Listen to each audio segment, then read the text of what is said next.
tayo ng dadaan dito, baka sakaling may nakapalo sa akin. Bibigyan natin ng 5,000. Baka sakaling may nakapalo sa akin. Bibigyan tayo, guys. Bibigyan tayo ng 5,000, guys. Bibigyan tayo ng 5,000 kung nakapalo siya. Pero kung hindi nakapalo, sorry na lang.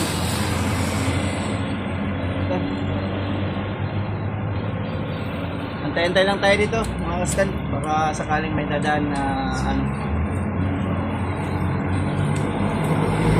antay lang tayo. Baka sakaling may dadaan, bigyan natin ng 5,000. Ayuda, mga kastan. Medyo mainit nga lang dito.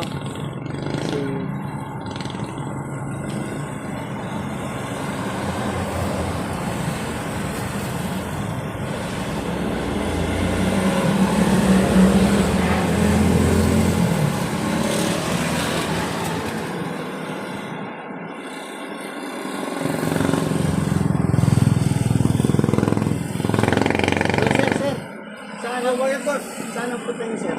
May pupunta lang ako doon. Sir, may tatanong lang ako, sir.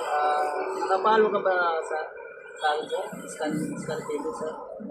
Oo sir, kapala ko. Intel Scan TV sir. Ayun, so mga kastan, nakapalo siya sa akin. So, tulad lang nasabi ko, bibigyan natin siya ng 5,000 para konting ayuda. Sir, kung halimbawa bigyan kita ng 5,000, sir, paano gagamitin mo ito? Pagkada pang ano yan, pang enroll ng anak ko. So, yun, mga kastan, para pang-enroll ng anak niya. So, sir, Thank you. so ayun na, may nabigyan tayo. Maraming salamat. Sa mga followers ko dyan, magantay-antay lang kayo. Baka mapasya lang kayo sa inyong lugar, ha. Thank you.